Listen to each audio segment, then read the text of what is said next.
Jalala azungumza wazi, yafaa mtu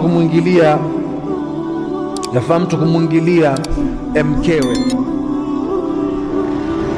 Sehemu nisaukum harthun lakum, wake zenu ni mashamba yenu. Faatu harthakum, yaendeeni mashamba yenu. Haithu ma shi'tum,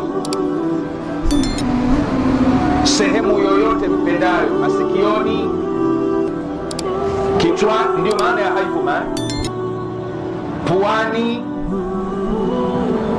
Kwa sasa anayekuja akawatuhumu Mashia aituhumu Qur'an, na ndiyo maana aya huwezi ukaitumia kuharamishia kuwaingilia wanawake kinyume na maumbile. Huwezi ukatumia aya hii kwa sababu aya ni mujmal. Jalala azungumza wazi, yafaa mtu kumwingilia mkewe, kumwingilia pahali popote,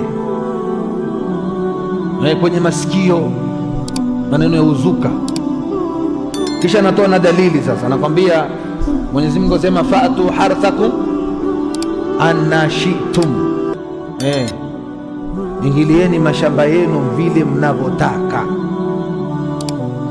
Kazungumza mwenyewe, kajitanua kweli kweli, na akajiona hakuna kama yeye, kwamba amezungumza jambo ambalo, na Ibn Taymiyyah ndio kajibu vizuri katika wote. Kasema tuje kwenye lugha ya Kiarabu.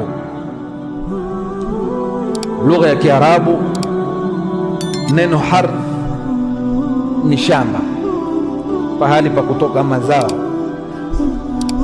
Kwa Kiswahili vile vile, shamba ni sehemu ambapo unalima kisha kunatoka nini? Kunatoka mazao. Sasa Mungu aliposema fa'tu harthakum anna shi'tum, ingilieni shamba lenu, ni wewe kwa akili yako